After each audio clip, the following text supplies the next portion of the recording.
Hello everyone, मैं हरीश कुमार आपका अपने YouTube channel GK by HK पर स्वागत करता हूं। दोस्तों, आज हम आपके लिए लेके आए भूगोल विषय।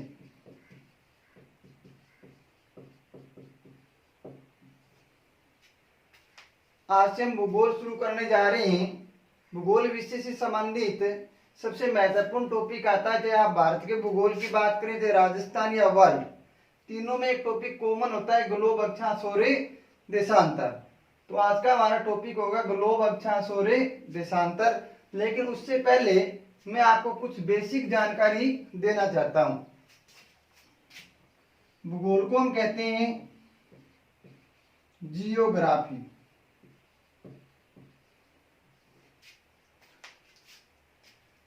जियोग्राफी शब्द है वो ग्रीक भाषा का है। कौन सी भाषा का दोस्तों? ग्रीक भाषा का शब्द है।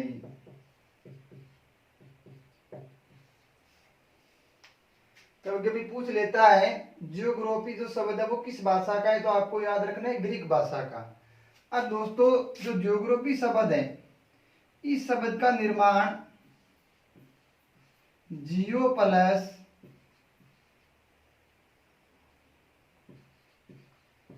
ग्राफो, इन दो शब्दों के मिलन से जियोग्राफी शब्द की उत्पत्ति हुई है। जहां पे हम देखें तो जियो का अर्थ होता है पृथ्वी।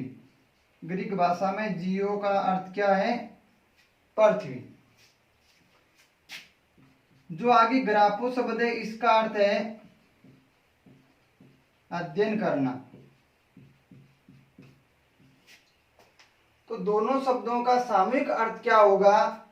पृथ्वी का अध्ययन करना। दोस्तों, समझ में आ गया? जियोग्राफी शब्द है वो ग्रीक भाषा से लिया गया है, जिसकी उत्पत्ति जियो प्लस ग्राफो दो शब्दों के मिलन से हुई है। जहां जियो का अर्थ है पृथ्वी, ग्राफो का अर्थ है अध्ययन करना। अर्थात दोनों शब्दों को एक साथ लेके चलें तो अर्थ होगा पृथ्वी का अध्ययन करना। जियोग्राफी का अर्थ क्या हो गया दोस्तों? पृथ्वी का अध्ययन करना। अब हम बात करें वह विद्वान जिसने सर्वप्रथम जियोग्राफी शब्द का प्रयोग किया। शब्द का प्रयोग भी देखो, आज तो सभी लोग जियोग्राफी शब्द का प्रयोग करते हैं, लेकिन हमें उस विद्वान का नाम जानना है जिसने सर्वप्रथम जियोग्राफी शब्द का प्रयोग किया। तो उसका नाम आता है इरेटोस्थनीज। क्या नाम आता है दोस्तों? इरेटोस्थनीज। इरेटोस्थनीज वह पहला विद्वान था जिसने जियोग्राफी शब्द का प्रयोग किया। इसके अलावा इरेटोस्थनीज व्यवस्थित भूगोल के जनक भी कहलाते हैं। व्यवस्थित भूगोल के जनक किसको कहा जाता है? इरेटोस्थनीज। जबकि सामान्य भाषा में सीधा हमसे पूछा जाए भूगोल का जनक, भूगोल का जनक, तो नाम आएगा भाई हिकेटियस। भी ये भूगोल के जनक है और ये भी भूगोल के जनक है, लेकिन थोड़ा अंतर है। यहाँ पे सामान्यतः सीधा भूगोल का जनक पूछा है, यहाँ पे पूछा है व्यवस्थित भूगोल का जनक। तो आप हिकेटियस नहीं करोगे, तो आपको क्या करना है? इरेटोस्थनीज। तो दोस्तों आगे बढ़ते हैं।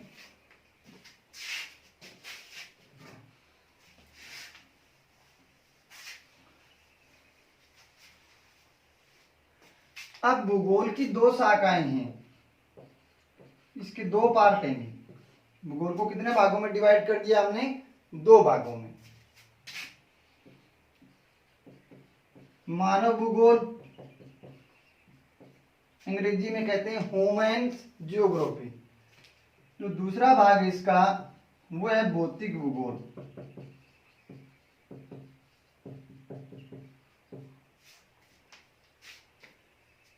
फिजिकल जियोग्राफी, ह्यूमन जियोग्राफी और फिजिकल जियोग्राफी। जो ह्यूमन जियोग्राफी है मानव भूगोल, इसमें जो पर्यावरण और मानव के मध्य जो संबंध है इसका अध्ययन करते हैं। जबकि जो फिजिकल जियोग्राफी भौतिक भूगोल है, इस पर पृथ्वी की आंतरिक व ऊपरी सतह का अध्ययन हमें करते हैं। तो देखो दोस्तों, मानव भूगोल की भी बहुत सारी शाखाएं हैं, भौतिक भूगोल की भी बहुत सारी शाखाएं हैं, तो उनको हम छोड़ देते हैं। खाली यहाँ पे इतना बता देते हैं आपको कि मानव भूगोल का जनक और भौतिक भूगोल का जनक। तो मानव भूगोल के जनक की बात करें तो मानव भूगोल का जनक है फ्रेडरिक रेटजेल। मानव भूगोल का जनक है फ्रेडरिक रेटजेल। और बात करें भौतिक भूगोल के जनक की, तो भौतिक भूगोल के जनक के रूप में नाम आता है पोलोडोनियम।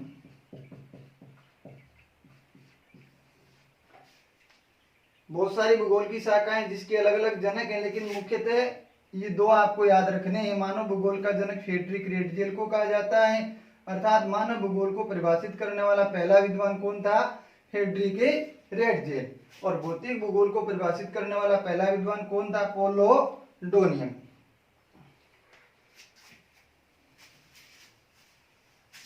अब देखो दोस्तों, हम भूगोल विषय के संदर्भ में जब अध्ययन करते हैं तो हम पढ़ते हैं भारत का भूगोल, इंडियन ज्योग्राफी। इसके अलावा हम हमारे राजस्थान, तो राजस्थान का भूगोल हो गया। प्रत्येक कंपटीशन, किसी भी प्रकार की आप भर्ती की तैयारी करें तो भारत और राजस्थान का भूगोल तो आपको मिलेगा ही मिलेगा। इसके अलावा विश्व का भूगोल, इन तीनों के बारे में हम अध्ययन करेंगे। लेकिन इन तीनों का अध्ययन करने से पहले इन तीनों में एक ऐसा टॉपिक जो कॉमन है, वो है ग्लोब, अक्षांश और देशांतर। तो आज हम शुरू करेंगे ग्लोब, अक्षांश और देशांतर। सबसे पहले बात करेंगे हम ग्लोब की। ग्लोब क्या है? हमारे दिमाग में यही प्रश्न चल रहा है कि ग्लोब क्या है। तो ग्लोब क्या है? पृथ्वी का काल्पनिक प्रतिरूप। ग्लोब क्या है दोस्तों? पृथ्वी का काल्पनिक रूप। कुछ लोग क्या कहते हैं? पृथ्वी को ग्लोब कहते हैं। नहीं, देखो, ग्लोब को हाथों में ले सकते हैं, पृथ्वी को हाथों में थोड़ी ले सकते हैं। तो ग्लोब क्या है? पृथ्वी का काल्पनिक प्रतिरूप है, जिसका उपयोग हम पृथ्वी के अध्ययन के लिए करते हैं। भी हमें पृथ्वी पर किसी देश की स्थिति या किसी महाद्वीप, महासागर, तो हम किसका प्रयोग करते हैं? ग्लोब का। तो अर्थात पृथ्वी के अध्ययन के लिए ग्लोब का प्रयोग किया जाता है। अब बात ये आती है, इसका निर्माण किसने किया? वह पहला व्यक्ति जिसने ग्लोब का निर्माण किया। तो ग्लोब निर्माता की बात करें तो नाम आता है मार्टिन बेहेम। क्या नाम आता है दोस्तों? मार्टिन बेहेम। वो पहला व्यक्ति था जिसने ग्लोब का निर्माण किया। अर्थात पृथ्वी का काल्पनिक प्रतिरूप सर्वप्रथम किसने बनाकर तैयार किया? मार्टिन बेहेम। मतलब बेहेम, मतलब इसको बेहेम था पृथ्वी कैसी है, इसलिए इसने ग्लोब का निर्माण कर दिया। तो यहाँ पे हम याद भी रख सकते हैं, भी पृथ्वी कैसी है इस बात का हमें वहम है, तो ऐसे भी किसने बना दिया? मार्टिन बेहेम ने। तो ये तो बात होगी दोस्तों ग्लोब की। अब हम बात करेंगे आगे अक्षांश और देशांतर। अक्षांश और देशांतर पृथ्वी पर खींची गई काल्पनिक रेखाएं हैं। अक्षांश और देशांतर क्या है? पृथ्वी पर खींची गई काल्पनिक रेखाएं। ये दो शब्द है, ये आपको लगाना जरूरी है। पृथ्वी पर खींची गई रेखा है, नहीं ऐसा नहीं कह सकते। यदि पृथ्वी पर खींची गई होती तो हमें वो दिखाई क्यों नहीं दे रही, क्योंकि ये कल्पना की गई है खाली। हाँ, ग्लोब के संदर्भ में आप कह सकते हो ग्लोब पर खींची गई रेखाओं को अक्षांश और देशांतर के नाम से जानते हैं। अक्षांश और देशांतर परस्पर एक ग्रिड का निर्माण करती हैं। ग्रिड बोले तो जाल, ये एक दूसरे को परस्पर काटती हैं और एक दूसरे को काटने पे क्या बन जाता है, जाल बन जाता है। अब ये जब एक दूसरे को काटती हैं तो कितने डिग्री के कोण पे काटती हैं, भी जो अक्षांश और देशांतर रेखाएं हैं ये परस्पर काटती हैं तो कितने डिग्री का कोण बनता है दोस्तों, 90 डिग्री का, अर्थात समकोण। ये दोनों एक दूसरे को परस्पर कितने डिग्री के कोण पे, 90 डिग्री के कोण पे, या फिर आप कह सकते हो समकोण पर। अब देखो दोस्तों, हम अक्षांश और देशांतर की चर्चा अलग अलग करेंगे। तो सबसे पहले हम चर्चा करेंगे अक्षांश रेखाओं की।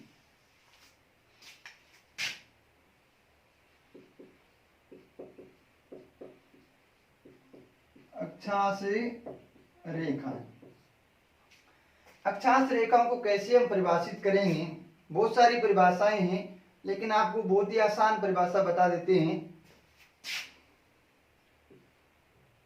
पृथ्वी पर पूर्व से पश्चिम या पश्चिम से पूर्व खींची गई काल्पनिक रेखाओं को अक्षांश रेखाएं कहते हैं। जैसे ये हमारी पृथ्वी होगी, मानो ये पृथ्वी का काल्पनिक रूप ले लिया हमने। ये आपका हो गया नॉर्थ पोल, ये साउथ पोल, उत्तर दक्षिण, पूर्व और पश्चिम। अब पृथ्वी के चारों ओर, उत्तर से दक्षिण नहीं, पूर्व से पश्चिम, इस प्रकार हम चारों रेखाएं खींच देंगे। इन रेखाओं को हम किस नाम से जानेंगे भी, अक्षांश रेखाओं के नाम से जानेंगे। अब देखो दोस्तों, एक परिभाषा और मैं आपको बता देना चाहता हूं।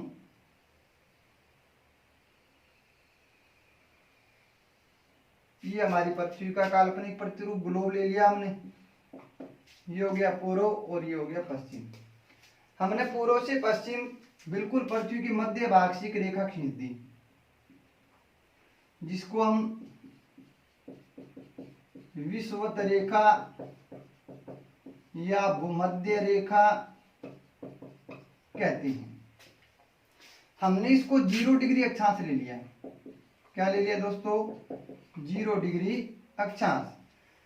अब हम क्या करेंगे, पृथ्वी के केंद्र से, पृथ्वी के केंद्र से पृथ्वी की सतह पर, जैसे ये पृथ्वी की सतह, यहाँ पे कोई बिंदु ले लिया, यहाँ पे जो कोणात्मक दूरी है, जैसे हमने यहाँ पे पृथ्वी की सतह पर 1 डिग्री का कोण बनाते हुए एक रेखा खींच दी, इधर भी दूसरी साइड में भी हमने 1 डिग्री के कोण पर एक रेखा खींच दी। अब इन दोनों बिंदुओं को मिला देंगे, मिलाते हुए एक रेखा खींचेंगे, तो ये क्या कहलाएगी, अक्षांश रेखा कहलाएगी। इस प्रकार 1 डिग्री, 2 डिग्री, 3 डिग्री, इस प्रकार कहां तक भी 90 डिग्री नॉर्थ और 90 डिग्री साउथ तक हम अक्षांश रेखाएं खींच सकते हैं। तो दोस्तों इतना समझ में आ गया। अब अक्षांश रेखाओं के संदर्भ में हम बात करें आगे, तो सबसे पहले हम देखेंगे कुल अक्षांश रेखाएं।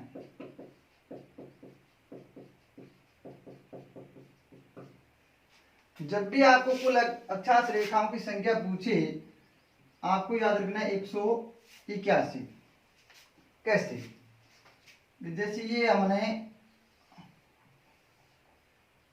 पृथ्वी का एक समतल कागज पर हमने मानचित्र ले लिया। ये पृथ्वी का मध्य भाग है, यहाँ पे हमने ले ली 0 डिग्री अक्षांश। अब ये आपका नॉर्थ और ये साउथ साइड है।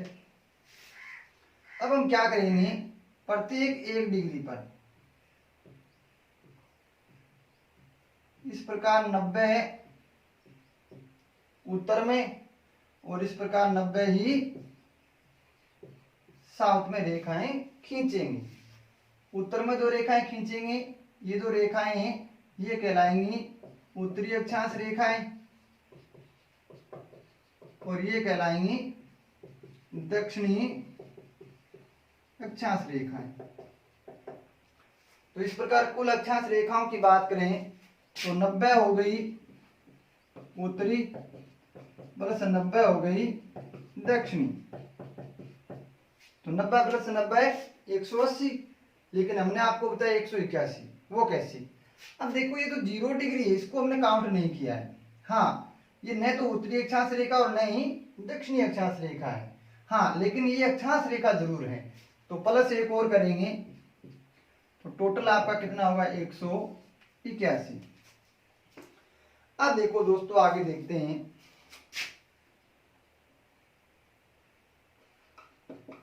अक्षांश वृत्त,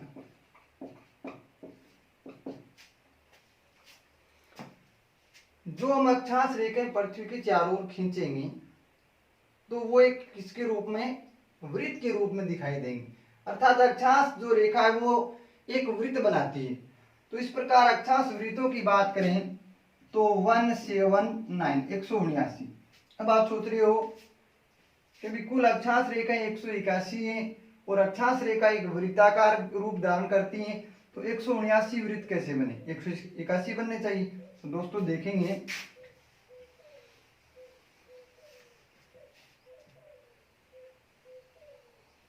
ये हमारी पृथ्वी का काल्पनिक प्रतिरूप है। हमने सर्वप्रथम 0 डिग्री अक्षांश रेखा खींच दी, 0 डिग्री अक्षांश, ये एक वृत्त बनाएगी। क्या बनाएगी भी? स्वाभाविक है, प्रत्येक अक्षांश रेखा वृत्ताकार होती है। अब 1 डिग्री पे खींचेंगे, वो भी क्या बनाएगी? वृत्त। 2 डिग्री पे खींचेंगे, वो भी वृत्त बनाएंगे। इस प्रकार 89 डिग्री तक जो अक्षांश रेखा है वो वृत्त बनाएंगे।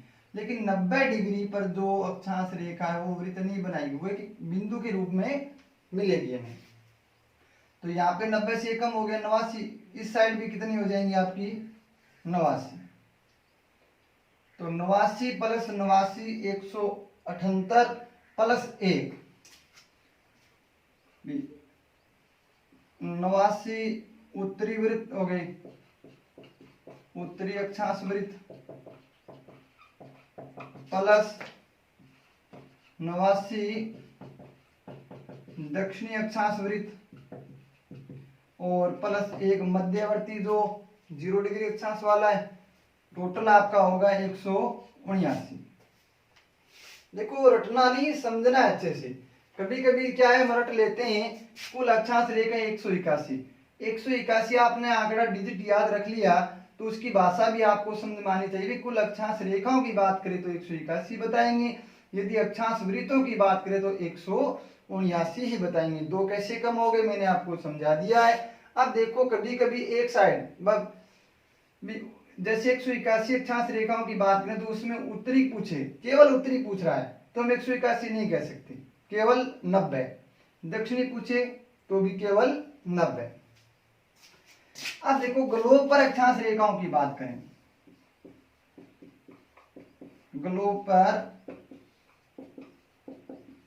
अक्षांश रेखाएं, तो दोस्तों ग्लोब पर अक्षांश रेखाओं की बात करें तो 179,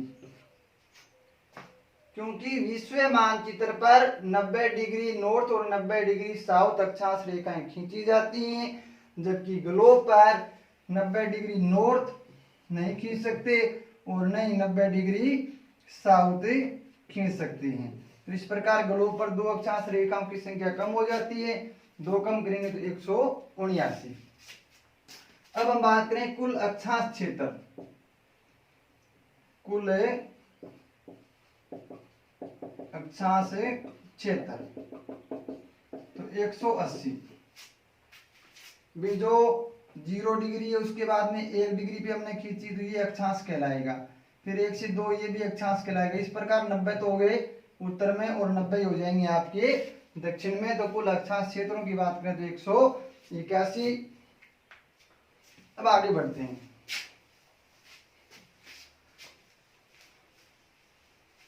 अक्षांश रेखाओं की विशेषताएं।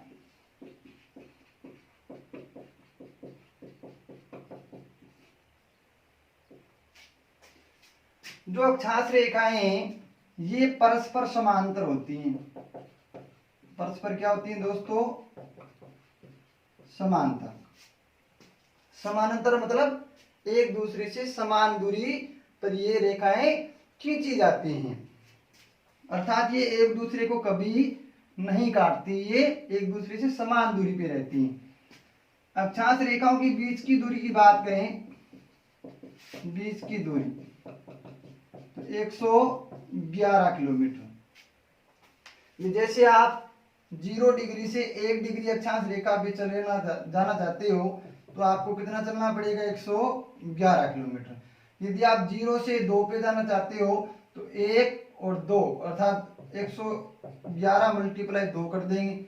जैसे आप 0 से 5 पे जाना चाहते हो तो 5 से मल्टीप्लाई कर देंगे। हाँ, ये भी थोड़ा ध्यान में रखना है कि यदि आपको यूं पूछे कि आप 38 डिग्री नॉर्थ पे खड़े हो, कहां पे खड़े हो, और आपको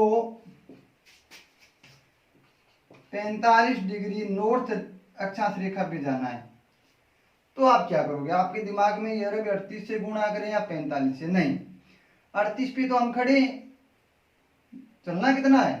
45 तक। तो चले कितना? 38 को 45 में से माइनस कर दें। माइनस करेंगे तो आपका कितना आएगा? 7। 7 इंटू 111 से मल्टीप्लाई कर लीजिए। हाँ, यदि आप 5 डिग्री नॉर्थ पे खड़े हो और आपको 13 डिग्री साउथ पे चलना है, ये 5 डिग्री यहाँ पे हो गया जैसे, और 13 डिग्री साउथ यहाँ पे हो गया, तो आप चले तो मतलब 5 से 0 तक 5 ये है, 0 से 13 तक 13 ये है, मतलब दोनों को जोड़ देंगे तो 13 प्लस 5 कितना हो जाएगा? 18। 18 इंटू 111 कर देंगे। तो अक्षांश रेखाएं परस्पर समांतर होती हैं, इनके बीच की दूरी सदैव कितनी होती है? 111 किलोमीटर। अक्षांश रेखाओं के बीच का क्षेत्र, बीच का क्षेत्र कहलाता है, क्या कहलाता है? बीच का क्षेत्र कहलाता है कटिबंध।